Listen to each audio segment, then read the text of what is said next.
Maintenant, comment trouver des sujets? Donc, comment on peut trouver des sujets intéressants? Donc, j'ai déjà une vidéo sur Instagram sur ça,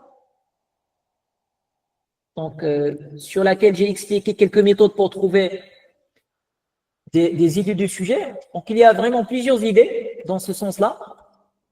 La première idée, c'est, on va dire, la vie de tous les jours.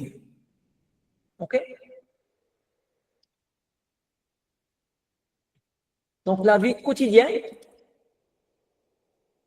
vous avez des phénomènes, vous remarquez des phénomènes autour de vous, soit des cycles, ou bien des boucles, ou bien des constats dans la vie de tous les jours. Et donc, vous pouvez avoir des idées de sujets juste de là.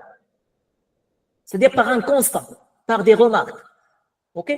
Ça peut être une source pour vous inspirer une idée de sujet. La deuxième des choses, c'est, on va dire, les vidéos. Les vidéos sur la télé, sur Internet en général. Vous pouvez voir certaines vidéos, des documentaires, etc. Et ils peuvent vous inspirer des idées de sujets. OK? Il y a aussi tout ce qui est lecture en général. Donc, vous pouvez chercher certains articles sur les cycles et les boucles et commencer à lire ces articles-là, OK? Ou bien sur les sites web, et vous pouvez trouver des idées de sujets en relation avec le thème. Il y a aussi, on va dire, une quatrième source pour trouver, on va dire, des idées de sujets. Il y a tout ce qui est AI. OK? Tout ce qui est AI, donc soit ChatGPT ou bien DeepSeek ou bien les autres, bien sûr, vous pouvez lui demander de vous donner des idées de sujets. D'accord? Il suffit juste de maîtriser la compétence du prompting, l'art du prompting, de donner on appelle le prompt engineering, c'est-à-dire de lui bien expliquer, de suivre avec lui une discussion. C'est-à-dire que vous pouvez se présenter, par exemple, je suis étudiant en classe préparatoire dans la filière MP et nous avons un projet type E. Le thème de cette année, c'est cycle et boucle et je cherche un sujet en relation avec l'informatique. Est-ce que vous pouvez me donner des idées de sujet? D'accord? Il va vous donner certaines idées. Vous allez lui préciser que je veux un sujet qui me permet de faire une simulation numérique. Et puis, il va vous donner certains sujets, puis vous allez lui indiquer comme condition que j'aimerais, par exemple, avoir un sujet qui traite, par exemple, une telle théorie, ou bien qui ne soit pas trop complexe. C'est-à-dire qu'il faut enchaîner toute une discussion pour arriver à un sujet intéressant. Et c'est pas suffisant. Il faut revenir vers les remarques que j'ai dit. Il se peut que vous arrivez à certains sujets, mais ces sujets-là, ça ne veut pas dire que c'est des sujets fiables, c'est des sujets intéressants pour le type E. Il se peut que tous ces sujets-là sont hors thème ou bien sont, on va dire, difficiles à traiter ou bien ils ne contiennent pas de documentation. On arrive rapidement sur ces idées-là. Donc, avec l'IA, il faut avoir des sujets, mais il faut les vérifier manuellement. C'est-à-dire, une fois que vous avez quelques idées, il faut revenir sur on va dire, les critères que j'ai expliqués ici. Il faut les vérifier manuellement. Est-ce que c'est clair? Oui. Parfait, parfait. Donc voilà, c'est des sources. C'est des sources qui peuvent vous permettre, bien sûr, de trouver on va dire, des idées de sujets. Il y a même, donc, tout ce qui est concours. Vous pouvez consulter les concours. OK. Juste pour des idées, même si je ne recommande pas parce que les concours, parfois, on se retrouve rapidement avec des sujets classiques parce que tout le monde a connaissance de ces concours-là et donc ils peuvent trouver rapidement cette idée. Donc, les idées un petit peu, on va dire, différentes et distinguées, on les retrouve avec effort maximum. On cherche, on essaie de constater, on essaie de lire, de chercher, etc. pour trouver un chemin complexe d'idées de sujets. Voilà, on a traité pas mal d'éléments sur, bien sûr, on va dire le type 2026. Alors maintenant, déjà, est-ce que vous avez des questions? sur ce que nous avons déjà traité jusqu'à maintenant.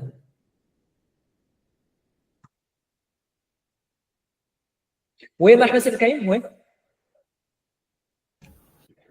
Monsieur, s'il vous plaît, est-ce que c'est acceptable d'utiliser la langue française et la langue anglaise tous les deux dans notre présentation? En fait, non. Il faut utiliser juste le français. Donc, pour l'anglais, vous pouvez faire la traduction. Vous pouvez vous baser sur des documents en anglais, mais le résultat et les slides doivent être rédigés en français. Mais vraiment, c'est fortement recommandé de chercher en anglais, soit dans les vidéos ou bien dans les documents. Vous allez, moi personnellement, quand j'ai fait le sujet que je vous ai dit, donc c'était simulation numérique de la propagation d'une impulsion numérique dans une fibre optique. Donc j'ai étudié l'équation non linéaire de Schrödinger. Donc je me suis basé sur certains documents en anglais et c'était très intéressant. Donc ça m'a permis de vraiment d'avancer sur la simulation, sur la partie théorique. Je vous recommande toujours de chercher en anglais et d'avoir l'habitude de chercher en anglais. Surtout avec la traduction actuellement, c'est vraiment très, très facile. Il ne faut pas se dire que je ne comprends pas l'anglais ou bien quelque chose comme ça. Non, avec la traduction, vous pouvez rapidement s'en sortir. Si vous avez un bon niveau en anglais, c'est bien. Sinon, essayez d'utiliser la traduction. Il y a même on va dire des logiciels, ou bien des sites internet qui permettent de faire la traduction même des documents, ou bien traduire texte partie par partie. Il y a le site par exemple DeepL. Donc c'est un site intéressant pour la traduction. Et vous avez d'autres sites que vous pouvez rapidement trouver qui vous permettent de faire la traduction et de trouver des documents ou bien de traduire des documents en anglais. Donc ça vous permet, comme j'ai dit, d'avoir un schéma comme ça. Est-ce que vous avez d'autres questions? Merci, monsieur. Mahba, avec plaisir. Oui, c'est Ahmed, Amin. Est-ce qu'il y a d'autres questions?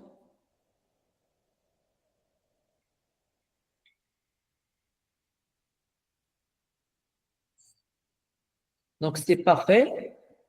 Maintenant, bien sûr, comme j'ai dit, je ne vais pas essayer de vous donner des exemples de sujets. Je vous donne juste les conseils stratégiques pour trouver une infinité de sujets. Vraiment, avec ces sources-là, vous pouvez vraiment trouver un grand nombre de sujets. Mais sinon, pour les thématiques, si on veut parler des thématiques sur lesquelles on peut retrouver des sujets, vraiment, le thème de cette année, c'est un thème très riche, comme le thème de l'année précédente. Il touche à toutes les matières, presque, les matières scientifiques. D'accord? Donc, vous avez donc le thème cycle et boucle. Donc, si on parle par exemple, on va dire maths. Donc, pour les maths, il y a beaucoup de cours donc, qui contiennent déjà des idées en relation avec le thème. Par exemple, on va dire les suites, tout ce qui est, bien sûr, vous avez même, vous étudiez en mathématiques en spé, on va dire les groupes cycliques, etc. Donc, vraiment, vous pouvez vous retrouver avec des idées de cycle ou bien boucle en mathématiques. D'accord? Comme j'ai dit, par exemple, tout ce qui est suite, tout ce qui est cyclique, les groupes cycliques, etc. Les matrices. Donc, vous pouvez rapidement lier le thème avec les maths étudiées en classe prépa. Mais il faut un petit peu complexifier la recherche. Et vous pouvez utiliser l'IA pour vous donner des idées en relation avec les maths. D'accord? La physique. Ah, donc la physique, vraiment, il y en a beaucoup. Déjà, il y a certains que vous avez étudiés. Donc, par exemple, pour la thermodynamique. Donc, il est très lié pour tout ce qui est boucle, ou bien pour les cycles. OK? Et même pour les boucles. Donc, parce que les cycles en général, c'est lié à des phénomènes naturels. Quelque chose qui se répète. D'accord? Parce qu'on a posé, donc, au départ, quelle est la différence entre cycle et boucle. Donc, on peut, bien sûr, on peut faire un abus de langage et utiliser, c'est-à-dire, parce qu'il y a le côté scientifique, il y a le côté langage.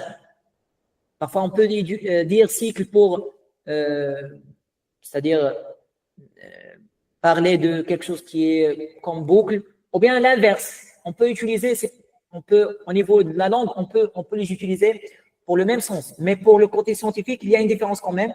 Donc, pour les cycles, donc c'est, par exemple, vous entendez cycle de l'eau, d'accord? Tout ce qui est cycle thermodynamique, c'est-à-dire quelque chose qui se répète. Mais pour on va dire les boucles, c'est surtout en relation avec tout ce qui est informatique, ok? Tout ce qui est automatisme, l'automatique. Et vous avez une condition et on essaie de refaire jusqu'à un objectif fixé. Okay? On peut avoir une boucle infinie ou bien une boucle qui s'arrête à un certain élément, d'où les boucles, par exemple, for, while. Okay? Les phénomènes cycliques. Donc, vous pouvez parler de la notion de stabilité. D'accord? Donc, un système stable, un système non stable. Donc, ces idées, ça peut vous inspirer des choses. Donc, comme j'ai dit, pour les boucles, c'est surtout en relation avec l'informatique, avec l'automatique, avec l'électronique. D'accord? Vous entendez, par exemple, dans les amplificateurs opérationnels, les boucles de rétroaction. Dans l'automatisme aussi, vous avez cette idée-là. D'accord? Et pour on va dire les cycles, c'est en relation avec la physique, avec la chimie aussi, avec les moteurs, la thermodynamique en général.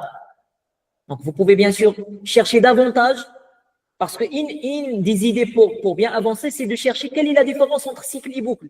Vous pouvez rapidement poser la question à ChatGPT, il va vous donner beaucoup d'indications sur quelle est la différence. Et vous pouvez lui donner, par exemple, donnez-moi des sujets en relation qui contiennent des boucles dans l'électronique, dans l'automatisme, dans la thermodynamique, etc. Donc essayez ou bien vous pouvez chercher sur Internet, sur YouTube, sur Google, écrire des termes comme ça pour trouver des idées de sujets. D'accord? Donc, une des façons, il faut bien comprendre qu'est-ce que c'est que les cycles, qu'est-ce que c'est que les boucles et leur relation avec les 5 matières principales. Donc, comme j'ai dit pour la physique, bien sûr, le thème, il contient beaucoup de sujets dans la physique, soit en thermodynamique, ou bien électrocinétique, ou bien électronique, ou bien l'automatisme aussi, on peut le limiter ici. L'électromagnétique, ou bien l'automatisme, on peut le laisser pour le SI. D'accord? La chimie aussi. Donc, vous pouvez trouver des phénomènes cycliques dans la chimie. Donc, il y a beaucoup de sujets en relation avec directement la chimie, avec les réactions cycliques, etc. Ça, vous pouvez bien sûr les retrouver. La SI.